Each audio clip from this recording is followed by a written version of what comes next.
राम के मर्म पर चर्चा। राम जो प्रकृति का कोई विशेष तत्व नहीं है,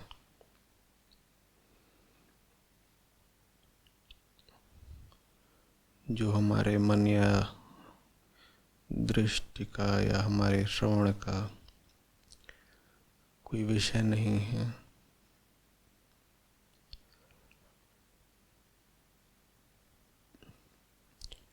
राम जो सगुण तो नहीं ही है, पर जिन्हें यदि निर्गुण भी बोल दिया तो हमने अपने बचने का इंतज़ाम कर लिया।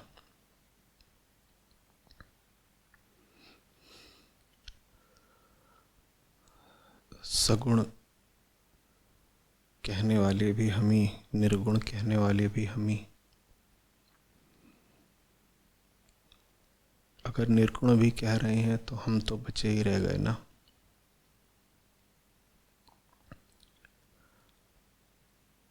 हम अगर बचे रह गए तो राम पूर्ण नहीं हुए, क्योंकि पूर्ण के समक्ष कोई दूसरी सत्ता बची नहीं रह सकती। पूर्ण एक है, अनंत और असंग है।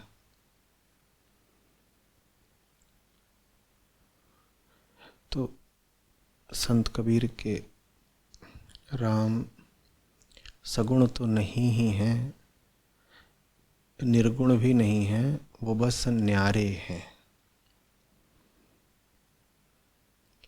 राम निरंजन न्यारा रे। न्यारा माने तुम जो कुछ कह सकते हो, सबसे अलग। सगुण कहो तो सगुण से अलग, और निर्गुण कहो तो निर्गुण से भी अलग।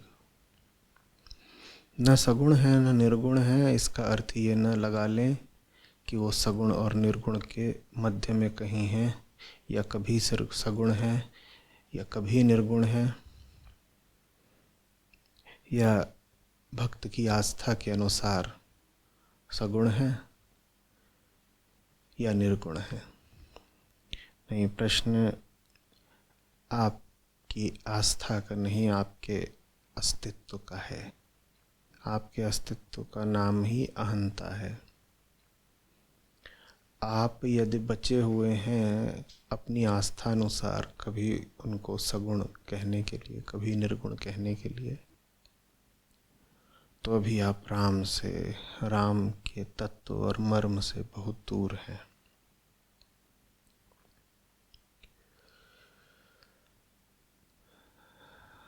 क्या है वो न्यारा तत्व?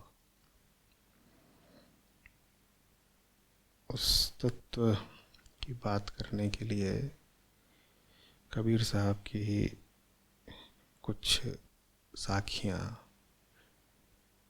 शायद हमारे काम आ जाएं। तो उन साखियों के माध्यम से श्री राम में प्रवेश करते हैं।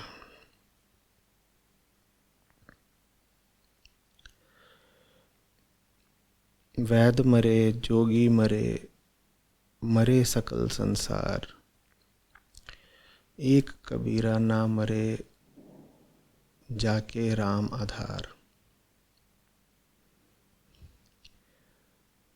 वैद मरे, रोगी मरे, मरे सकल संसार, एक कबीरा ना मरे, जाके राम आधार।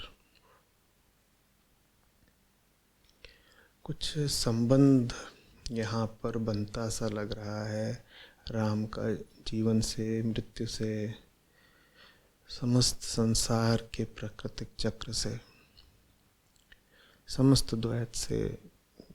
वैद और रोगी प्रतीक हैं दुनिया के सब द्वैतों के, सब जोड़ों के।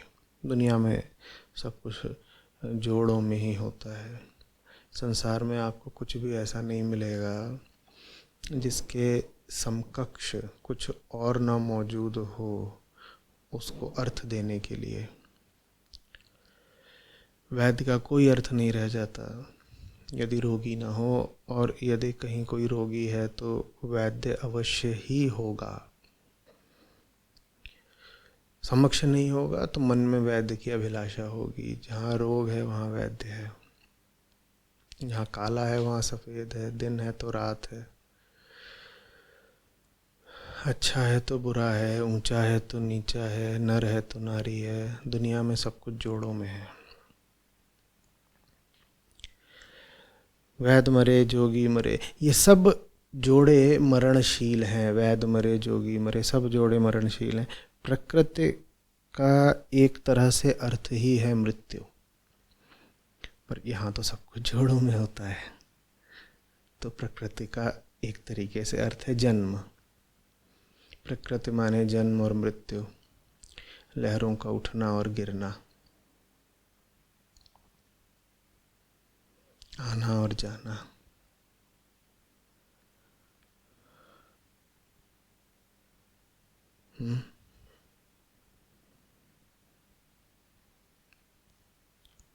यहाँ कुछ स्थिर नहीं,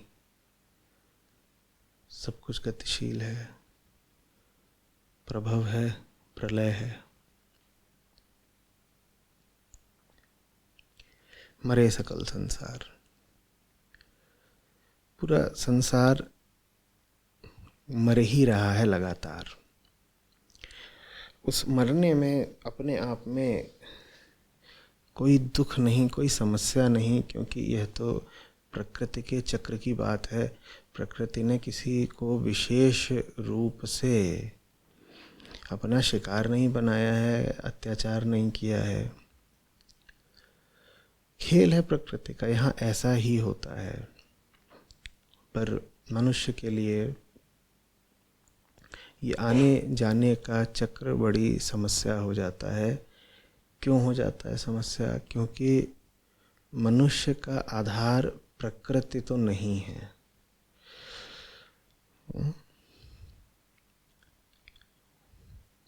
पेड़ पौधों का आधार प्रकृति है, ग्रहों उपग्रहों का आधार प्रकृति है,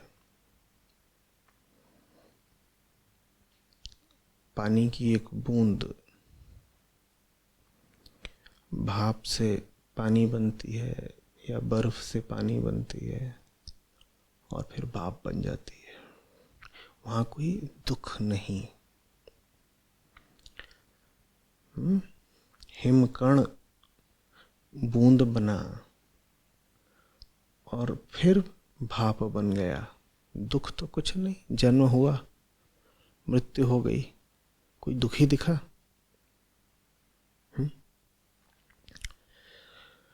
पशुओं में भी दुख मनुष्य की अपेक्षा बहुत कम होता है। आप किसी पशु को बहुत दुखी नहीं पाएंगे बहुत लंबे समय तक। पशुओं में भी अगर आप बहुत दुख पाएं तो संभावना यही है कि उसमें मनुष्य का योगदान है, अन्यथा पशु बहुत दुख का अनुभव कर नहीं सकते। पीड़ा का उन्हें अनुभव होता है। लेकिन जिस सीमा तक, जिस गहराई से मनुष्य दुख का अनुभव करता है, वेदना में छटपटाता है, पशुओं को उतनी यंत्रणा, उतनी सजा कभी नहीं मिलती, क्योंकि उनका आधार प्रकृति है। उनका आधार प्रकृति है। मनुष्य के साथ एक घटना घट गई है, वो ये कि उसका आधार प्रकृति तो रहा नहीं। वो कुछ भी कर ले, अब वो पानी की बूंद जैसा या पेड़ की पत्ती जैसा नहीं हो सकता। पानी की बूंद को कोई वेदना नहीं, पेड़ की पत्ती को बहुत न्यून वेदना है, पशु को थोड़ी वेदना है। मनुष्य को दिल दहला देने वाली वेदना है।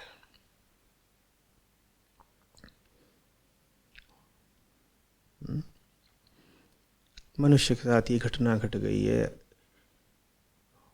उसने अपना प्राकृतिक आधार बहुत पीछे छोड़ दिया है और अब वो उस पर वापस नहीं जा सकता।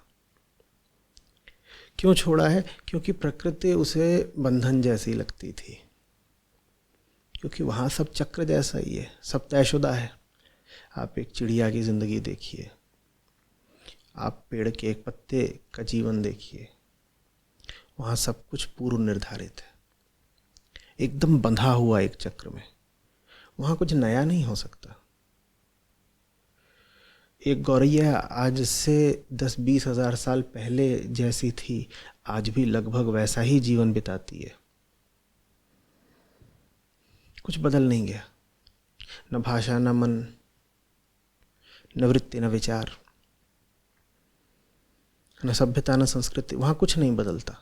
जब बदलता है, बरगद का एक पेड़ 50,000 साल पहले जैसा था, आज भी वैसा ही है। तो मानव ने देखा कि प्रकृति में ये चक्र चल रहा है जहाँ बदलाव की कोई गुंजाइश नहीं, और अगर बदलाव नहीं हो सकता तो बेहतरी भी नहीं हो सकती। यदि कुछ बदल ही नहीं सकता तो कुछ पहले से बेहतर भी नहीं हो सकता, क्योंकि बेहतर होने का अर्थ ही होता है बदलना। तो मनुष्य ने प्रकृति में ये उलझन पाई, ये समस्या पाई, ये रोक टोक पाई, ये बंधन पाया कि यहाँ मैं अपनी चेतना का विस्तार नहीं कर पाऊंगा। प्रकृति में रहूंगा तो वही दिन भर करता रहूंगा जो प्रकृति करवाती है। प्रकृति दिन भर क्या करवाती है? पेट भरने के पीछे भागो, पेट भर जाए तो सुस्ता लो, शरीर से तमाम तरह की कामनाएं इत्यादि उठती ही रहती हैं समय समय पर, उनको पूरा करने की कोशिश करो। मनुष्य अकेला जीव है जिसने कहा कि इस चक्र में बंध के नहीं रहना, मुझे गौरैये जैसा, नदी या पत्थर जैसा, या जंगल के हिरण जैसा जीवन नहीं बिताना। मेरी चेतना विस्तार मांगती है। तो उस विस्तार के लिए मनुष्य ने अपना प्राकृतिक आधार त्याग दिया। ठीक है, भली बात है। मनुष्य ने कहा मैं प्रकृति के चलाए तो नहीं चलूंगा, मैं भाषा का निर्माण करूंगा, मैं कपड़े बनाऊंगा, मैं शहर बसाऊंगा, सभ्यता और संस्कृति खड़ी करूंगा, मैं अपना निर्माता स्वयं बनूंगा। अब यहाँ से आप समझ गए होंगे कि मनुष्य ने जब अपना प्राकृतिक आधार छोड़ा तो उसने कौन सा आधार पकड़ लिया। यहाँ गड़बड़ हो गई। प्राकृतिक आधार छोड़ना, जंगल से बाहर आना ठीक था, पर जो नया आधार बनाया वो आधा अधूरा रह गया। नया आधार उसने अहंकार को बना लिया। अहंकार को नया आधार बनाने से वही हुआ जो साहब पहले चेता गए, दुविधा में दोनों गए, माया मिली न राम। जंगल से माने प्रकृति से तो बाहर आ गए, पर राम के निकट नहीं जा पाए। प्रकृति में जो एक तरह की निश्चिंतता है उसको तो त्याग दिया। जंगल में सब निश्चिंत ही मिलेंगे आपको। जंगल बड़ा सोया सोया सा लगता है, सब निश्चिंत है वहाँ पर। कभी जंगल जाइएगा, वहाँ आपको कोई कूद फांद ज़बरदस्त गतिविधि दिखाई नहीं देगी। वो आपको शहरों के चौराहों पर दिखाई देती है। जंगल में ऐसा लगता है सब आराम कर रहे हैं, ठंडक है, मौज है। तो मनुष्य ने अपनी प्राकृतिक निश्चिंतता तो त्याग दी, और आत्मा की गोद में जो सुख मिलता है वहां तक पहुंच नहीं पाया। प्रकृति भी मां है, उस मां की गोद को तो मनुष्य ने त्याग दिया, और जो महामां है वहां तक वो पहुंच नहीं पाया और बीच में अटक गया। दुविधा में दोनों गए, माया मिली न राम। और बीच में अटक कर क्या हुआ? बीच में अटक कर यह हुआ कि वो मरण और जन्म के चक्र में फंसा ही रह गया। चक्र से ही तो बचना चाहता था ना। उसने कहा जंगल में चक्र चलता है, मुझे उस चक्र से छूट चाहिए। अब सारे चक्रों का आधारभूत चक्र है जन्म और मरण का चक्र। जन्म और मरण का मतलब होता है कुछ आया कुछ गया, व्यक्ति आया व्यक्ति गया, विचार आया विचार गया। जो आज अच्छा लगता था कल अच्छा नहीं लग रहा। मन की निरंतर गतिविधि ही जन्म मरण का चक्र है। तो जंगल को छोड़कर भी वो चक्र में तो फंसा ही रह गया और निश्चिंतता भी हाथ से गई। जंगल की निश्चिंतता भी गंवा दी और जिस चक्रीय व्यवस्था से वो वापस बाहर आना चाहता था उससे वो बाहर भी नहीं आ पाया। माया मिली ना राम। तो वैध मरे, रोगी मरे, मरे सकल संसार।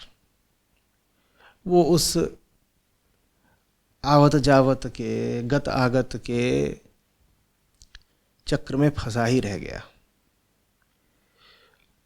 अतीत ऐसा था, भविष्य ऐसा होना चाहिए, कहाँ जाऊं, क्या करूं, यही सब हमारा रोज रोज का मरण है। हम प्रतिपल मरते हैं क्योंकि हमारे पास कुछ ऐसा नहीं जो अडिग अटल अमर रह सके। और फिर कहते हैं एक कबीरा ना मरे जाके राम आधार। ये जो लगातार बनी हुई अनिश्चितता है, न जाने कब क्या हो जाए, न जाने कब क्या छूट जाए, न जाने कब कौन सी नई चीज खड़ी हो जाए। कभी भी कुछ भी नया हो सकता है ना, वो जन्म से जन्म कहते हैं। कभी भी कुछ जो है वो टूट और छूट सकता है ना, उसको मृत्यु कहते हैं। और यही तो आदमी के मन का बोझ है, यही तो हमें जीने नहीं देता, यही तो हमें प्रतिपल मारता है। कहीं कुछ नया खड़ा ना हो जाए, या फिर कुछ नया जिसे हम खड़ा करना चाहते हैं वो हो नहीं रहा, जो हम चाहते हैं वो हो नहीं रहा, और जो हम न चाहें कहीं वो हो न जाए। भारी कलेश। कुछ है जिसे हम नहीं चाहते वो जा नहीं रहा, और कुछ है हम जिसकी विदाई चाहते हैं, उसे कैसे भगाएं। कुछ बहुत प्यारा है, कैसे रोकें उसे जाने से। ये सब जीवन और मृत्यु के प्रश्न हैं। समझ में आ रही है बात? हमें कुछ स्थिर चाहिए, और हैं हम प्रकृति के बहाव में ही, जंगल से बाहर आकर भी वहां कुछ स्थिर मिल नहीं रहा। यही हमारी मूल समस्या है। एक कबीरा ना मरे जाके राम आधार।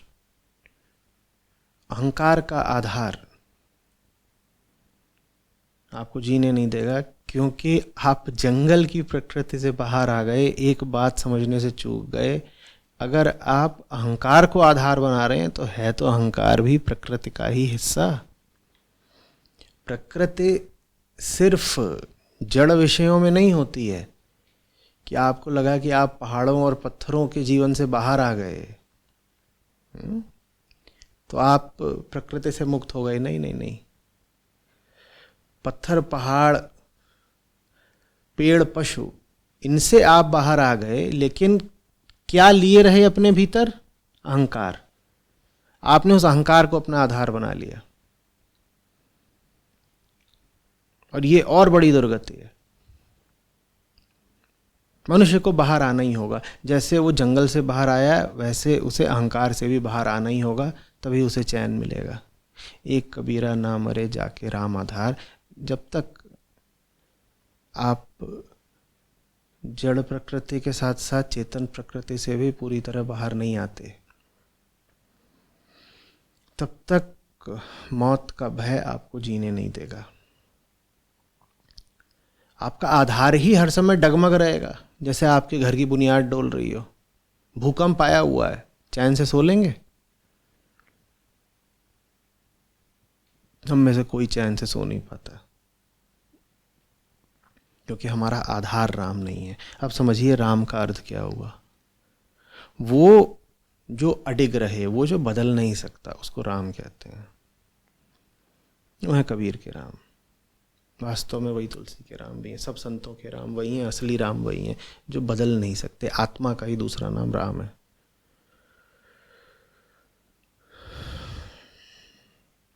स्पष्ट हो रही है बात कुछ?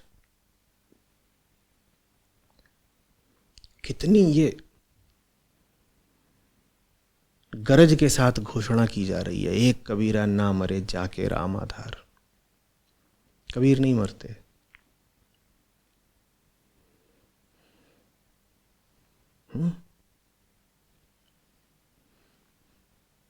ये बात ऐसी है जिसके आगे सारी बातें चुप हो जाएं। जंगल में सिंह की गर्जना, सब चुप हो जाता है उसके आगे। 100 बातों की एक बात, अब किसी की बोलने की हिम्मत ही नहीं पड़ेगी कुछ भी। सब बातों से ऊपर की बात बोल दी। आत्मा सबसे ऊपर है। अभी जो दिन भर की चूं चूं लगी रहती है, मन में उटपटांग व्यर्थ बकवास, इधर की उधर की, सब बंद हो जाएगी जहां कहा राम।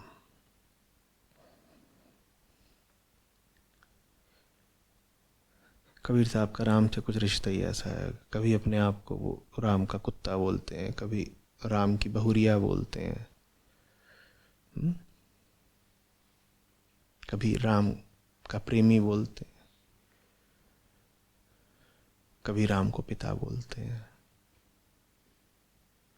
एक अभिन्नता है, उसको कैसे व्यक्त करें?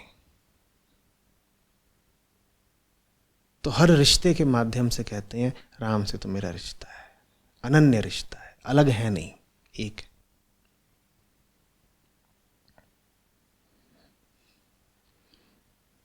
ऐसा आपका आधार होना चाहिए। हमारा आधार कैसा है? जो हमसे अनन्य बिल्कुल नहीं है, वो छूटने को लगातार तैयार रहता है। कैसे? अहंकार को आधार बनाओगे, अहंकार अकेला जी नहीं सकता, वो किसी और को पकड़ेगा। तो हमेशा 2 आधार होते हैं, अहंकार और जिससे अहंकार जुड़ा हुआ है। जब आप अहंकार को आधार बनाकर जीते हो तो समस्या समझ रहे हो क्या है? अहंकार अकेला जी नहीं सकता। अहम जैसा कुछ नहीं होता, मैं जैसा कुछ नहीं होता। मैं के साथ हमेशा कोई एक शब्द और जुड़ा होगा, एक विषय और जुड़ा होगा, और जो विषय जुड़ा हुआ है वो प्रकृति के अंतर्गत है, वो विषय बहाव में है। ये ऐसी सी बात है जैसे आपने अपने मकान की नींव नदी में बहते हुए एक पत्थर पर बनाई है। आप अपने आधार में कोई विषय रख रहे हैं। अहंकार को हमेशा विषय चाहिए होता है ना। अहंकार आपका आधार है तो आपको अपने आधार में एक विषय रखना पड़ेगा, और विषय जितने भी हैं वो सब क्या कर रहे हैं? वो प्रकृति के बहाव में बह रहे हैं। तो अब आप अपना मकान खड़ा कर रहे हैं, उसकी नींव में आपने लगाया है एक पत्थर, और ये पत्थर क्या कर रहा है? ये प्रकृति के बहाव में बह रहा है। बताइए कितना चैन रहेगा आपको? आप लगातार मर रहे हैं। शारीरिक मौत मरने से पहले 100 दफा मर चुकते हैं हम, क्योंकि नींव में बहता हुआ पत्थर लगा है। नींव में बहता हुआ पत्थर मत लगाओ, राम को आधार बनाओ। इस दुनिया में कुछ भी ऐसा नहीं है जिसको तुम अपना आधार बनाओगे तो चैन से जी पाओगे। समझ में आ रही है बात? और कौन से राम को आधार बनाना है? उन राम को नहीं जो मन के प्रवाह में बहता हुआ एक नाम है ना, मानसिक राम को नहीं। विचार भी बह रहे हैं, अगर विचारों वाले राम को तुमने अपना आधार बना लिया तो वो भी तुम्हें आधार नहीं दे पाएंगे। विचारों की भी तो पूरी एक नदी है, एक प्रवाह, एक श्रृंखला है, वहां भी बह रहे हैं राम। अभी हैं, अभी नहीं रहेंगे। जिस किसी के भी न हो जाने का, न रह जाने का खतरा है, वो तुमको शांति नहीं दे पाएगा। शांति तो किसी ऐसे से ही मिलेगी जिसके न रह जाने का खतरा बिल्कुल ना हो। चेहरों पर उत्सुकता है, पूछना चाहते हैं क्या है जो रह नहीं जाता। मैं कह रहा हूँ उसका नाम जाने बिना भी वो मौजूद है, तो उसका नाम बार बार ना पूछा करो, उसके विषय में जिज्ञासा मत करो। बस तुम इतना कर लो कि नदी वाले पत्थर को अपनी बुनियाद मत बनाओ, इतना कर लो।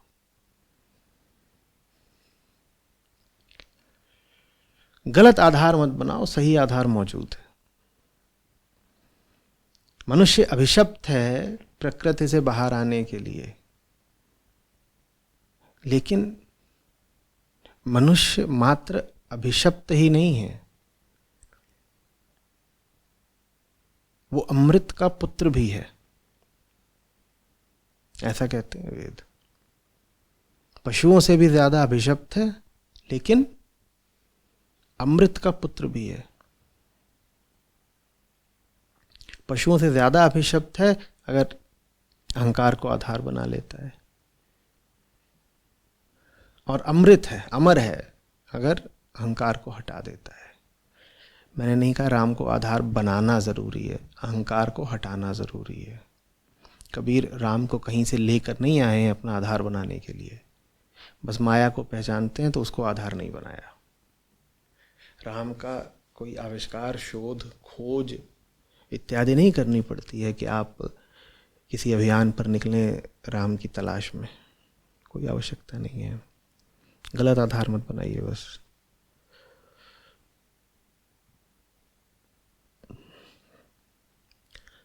स्पष्ट हो रहा है कुछ?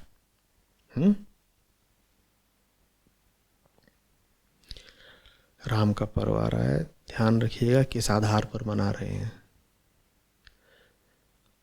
आधार सही होगा तो ही चैन पाएंगे, नहीं तो मरे सकल संसार, वैद मरे, जोगी मरे, रोगी मरे। आधार सही रखिएगा, अमृत मिलेगा। आधार गलत हो गया तो सजा ये है कि पशुओं को एक मौत आती है, इंसान को 1000। कोई भी जानवर बार बार नहीं मरता, इंसान बार बार मरता है।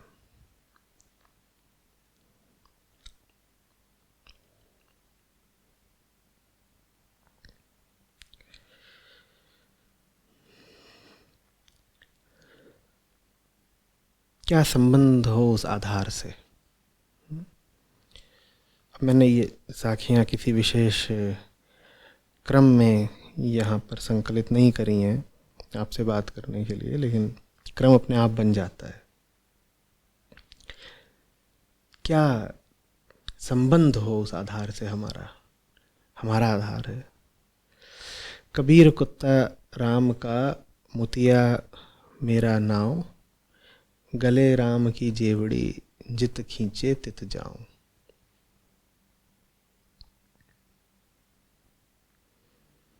स्वयं मत तय करने लग जाना कि उसको आधार बनाना है। उससे तुम्हारा संबंध कैसा होगा ये तुम निर्धारित मत करने लग जाना, उसके हाथ में छोड़ देना। तभी तो निश्चिंतता है। तुम्हें ही सब कुछ करना है अभी, तो तुम्हें चैन कहाँ मिला? अगर अभी तुम्हारे ही ऊपर जिम्मेदारी है कि ये करो और वो करो, तो तुम्हें चैन कहाँ मिला?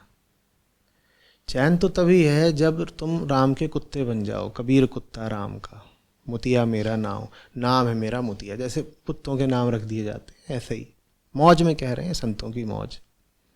इतना ही नहीं कहा मैं राम का कुत्ता हूँ, अपना नाम भी बता दिया, मेरा नाम है मोतिया। सबके बस की बात नहीं है, कोई परम ज्ञानी ही ऐसा कर सकता है जहाँ अहंकार शून्य हो गया हो। आम आदमी को तो बड़ी तकलीफ हो जाएगी। उसे राम का कुत्ता भी बोल दिया जाए तो भी तकलीफ है, साधारण कुत्ता बोल दो तब तो वो खाने को उतारू हो जाएगा। यही नहीं कह रहे मैं राम का कुत्ता हूँ, अपना नाम भी बता दिया है। थोड़ा और मौज में आते हो तो और बता देते, इस रंग का कुत्ता हूँ।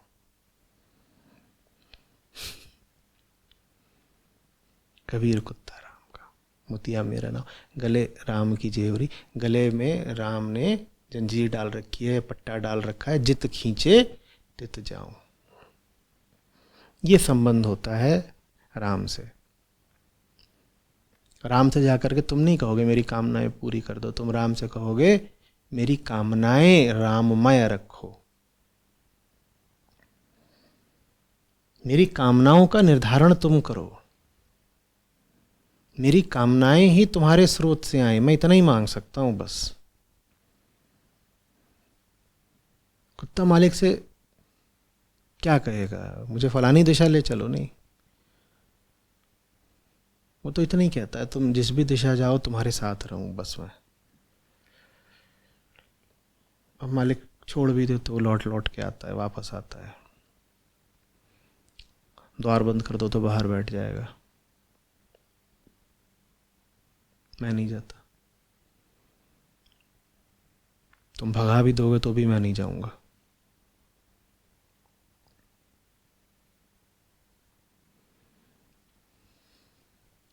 समझ में आ रही है बात? कुछ भीतर कुछ ऐसा होना चाहिए जिसके आगे तुम बेबस हो जाओ। वो बेबसी जिसके पास नहीं है उसके पास मुक्ति भी नहीं है। उस विवशता में ही आजादी है।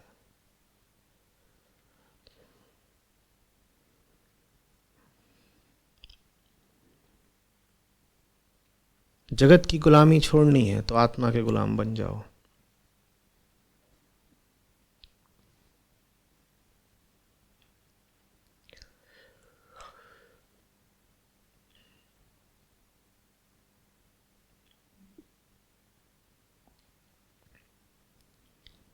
सोच में आ रही है बात? कुछ क्या सोच में आ रहा है?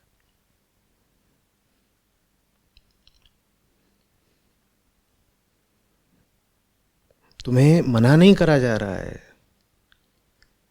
इच्छाएं कामनाएं रखने से। तुमसे बस जो भी कहा जा रहा है, तुमसे कहा जा रहा है जो भी तुम्हारी कामना हो उसके केंद्र में राम रहे। राम से हो जो भी हो, जाओ जिस भी दिशा में जाना है। इंसान हो, कभी इधर जाओगे कभी उधर जाओगे, कुछ ना कुछ तो जीवन भर करोगे ही। कुछ भी कर सकते हो अगर उसके आधार में राम है। और अगर आधार में राम नहीं है तो कोई छोटे से छोटा काम भी मत करना।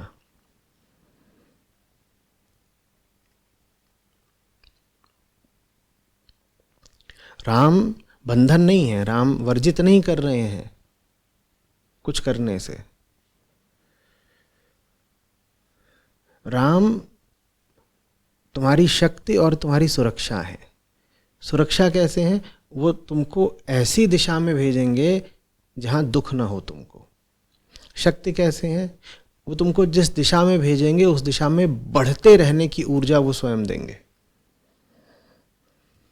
अच्छा लगेगा ना जीवन ऐसी दिशा में लेकर के जाना जहां दुख ना हो और जहां यात्रा अधूरी ना रह जाए। हमारी यात्रा अधूरी रह जाती है क्यों? क्योंकि पहले तो यात्रा में दुख बहुत मिल रहा होता है और दूसरा यात्रा में इतनी चोट लगती है कि हतोत्साहित हो जाते हैं, शक्ति खत्म हो जाती है।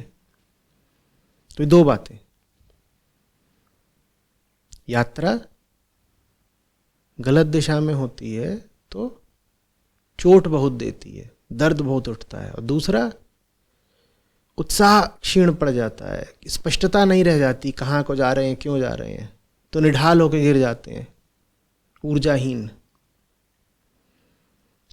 राम के केंद्र से संचालित होने का लाभ ये रहता है कि साफ पता होता है किधर को जा रहे हो, क्योंकि तुम्हें राम पता है ना, राम पता है, राम को तुम पता हो, तो साफ पता है जीवन किधर को जा रहा है।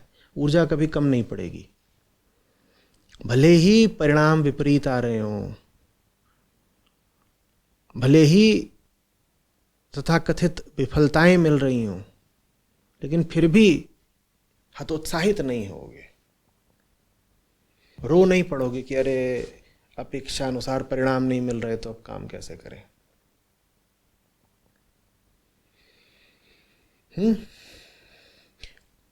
और गलत दिशा का तुमने चयन नहीं किया होगा, क्योंकि चयन तुम्हारे लिए राम ने कर दिया होगा। जो भी चयन करना है उसमें तुमने बस एक सवाल पूछा होगा, जिधर को जा रहा हूँ उधर राम है? जो निर्णय लेने जा रहा हूँ उस निर्णय में राम है? राम की दिशा का है निर्णय या राम को पीठ दिखा रहा हूँ? राम से पूछ कर लिया है निर्णय या छुपा कर लिया है? राम से छुपा कर निर्णय मत ले लेना, पीठ मत दिखा देना राम को। राम का कभी कुछ नहीं बिगड़ता, कोई है ही नहीं उनका कुछ बिगाड़ने के लिए। तुम्हारा बहुत कुछ बिगड़ जाएगा।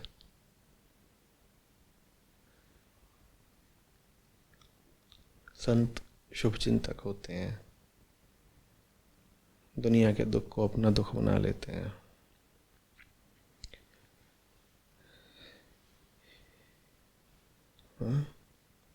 इसीलिए सही सलाह देते हैं।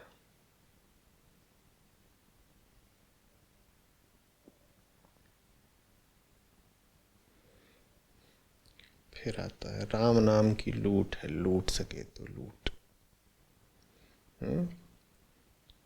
अंतकाल पछताएगा, प्राण जाए जब छूट। राम नाम की लूट है, मुफ्त है, कितना भी लूट सकते हो। सीमा ये नहीं है कि राम नाम उपलब्ध नहीं है, लूट लो, बहुत उपलब्ध है, छितराया हुआ है चारों ओर, जैसे गंगा के तट पर रेत, ऐसे छितराया हुआ है राम नाम। जितना उठा सकते हो उठा लो। तो समस्या ये नहीं है कि राम उपलब्ध नहीं है, समस्या ये है कि तुम्हें उठाने की सुध नहीं है। तुम लूट क्यों नहीं रहे? कोई दाम नहीं मांग रहा, तुमसे लूटने को कहा जा रहा है, तुमसे मुफ्त लूटने को कहा जा रहा है, कोई शुल्क नहीं लग रहा, लूटो। ये कितनी विचित्र बात है कि जो सबसे उपयोगी है और मूल्यवान है वो बिल्कुल निःशुल्क है। उसमें तुम्हें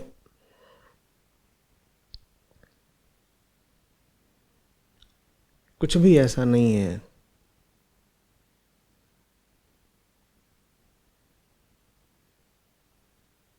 जो मूल्य दे करके मिले। राम नाम को पाने के लिए, राम के निकट आने के लिए तुम्हें अपनी कोई भी कीमती चीज नहीं छोड़नी होगी, मुफ्त है। कोई चीज कब मुफ्त नहीं होती? जब उसको पाने के लिए तुम्हें कुछ ऐसा छोड़ना पड़े जो कीमती है। तुम कुछ खरीदने जाते हो, 10,000 का है, उसे तुम मुफ्त नहीं बोलते ना। क्यों नहीं बोलते? क्योंकि उसको घर लाने के लिए तुम्हें 10,000 छोड़ने पड़े। उस चीज़ को घर लाने के लिए 10,000 छोड़ने पड़े। 10,000 तुम्हारे लिए बड़े कीमती थे, तो चीज़ तो मिल गई लेकिन 10,000 रुपये चले गए। और ये 10,000 जो थे ये तुम्हारे लिए मूल्य रखते थे। राम को पाने की विधि बिल्कुल उल्टी है। राम को पाने के लिए वो छोड़ना पड़ता है जिसका बिल्कुल मूल्य नहीं है, कचरा त्यागना पड़ता है। तो दोगुनी लूट है। एक तो बहुत कीमती चीज मिल गई, राम मिल गए, और दूसरी चीज कि कचरा साफ हो गया। समझ में आ रही है बात? जब तुम एक 10,000 की चीज घर लेकर के आते हो तो जितने की चीज तुम लाए उतने ही पैसे तुमने गंवाए। मामला बराबर का बैठा लगभग।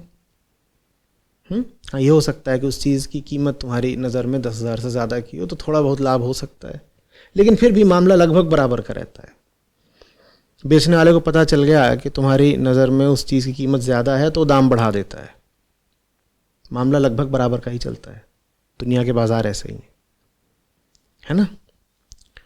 तो दुनिया में तुम जो भी क्रय विक्रय लेन देन करते हो उसमें कोई लाभ हो नहीं सकता। 10,000 की चीज मिली और 10,000 रुपए भी चले गए, तो लाभ क्या हुआ है? राम के साथ खेल बिल्कुल दूसरा है। जितना ज्यादा राम को घर लाओगे उतना ज्यादा अपना कचरा गंवाओगे। दोगुना लाभ हो गया, दो तरफा लाभ हो गया। उनको घर लाने की शर्त ही यही होती है। उनको बाजार से लूट कर, बाजार माने संसार,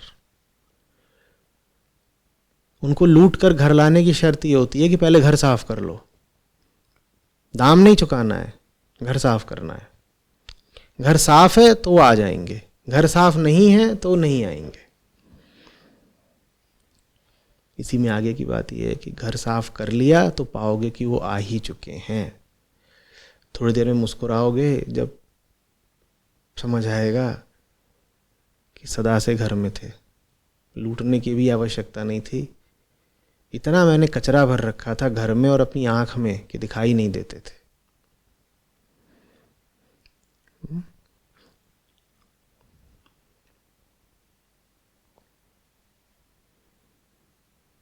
अंतकाल पछताओगे, प्राण जाई हैं छूट। अंतकाल माने कब पछताओगे? जब 70-80 साल की उम्र में मरने जा रहे होगे तब पछताओगे। नहीं, क्या हमने कहा था? वैद मरे, रोगी मरे, मरे सकल संसार। माने कब मर रहे होते हैं हम निरंतर मर रहे होते हैं, इसीलिए हम निरंतर पछता भी रहे होते हैं। कौन सा आदमी मिला है आपको जो जीवन में एक ही बार पछताता है जब प्राण छूट रहे होते हैं? कोई मिला है ऐसा? आज ही के दिन आप कितनी बार पछता चुके हैं, गिनिएगा जरा। तो अंत का भी अर्थ क्या है इसी समझ लीजिए। जब पछतावा उठे तब कोई अंत हुआ है, और पछतावा तो हमें लगातार उठता रहता है, माने अंत भी हमारा लगातार होता रहता है। हमारी कहानियों का अंत बहुधा पछतावों में ही तो होता है ना। देखिए अपनी सब लंबी चौड़ी कहानियां और मुझे बताइए कौन सी कहानी के अंत में पछतावा नहीं बैठा हुआ है। कुछ अच्छी कहानियां भी हो सकती हैं आपके पास, उनके अंत में पछतावा ही होगा कि ये खत्म क्यों हो गई कहानी, और लंबी चलनी चाहिए थी। इस कहानी से मुझे और सुख मिलना चाहिए था, मिल ही रहा था सुख, और ज़्यादा क्यों नहीं मिला। और जो अधिकांश हमारी कहानियाँ होती हैं वो दुखदाई होती हैं, उनमें हमें पछतावा ये रहता है कि हाय ये कहानी चली ही क्यों, ये मैंने कहानी शुरू ही क्यों की। पछतावे के अलावा हमारे पास कुछ होता नहीं है। क्यों नहीं होता है? क्योंकि कचरा साफ ही नहीं किया। कचरे को ही बड़ी कीमत देते रहे, हटाया नहीं। जो मूल्यवान चीज़ थी वो कभी अनावृत ही नहीं हो पाई हमारे सामने।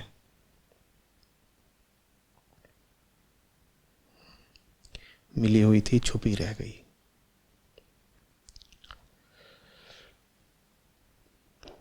समझ में आ रही है बात?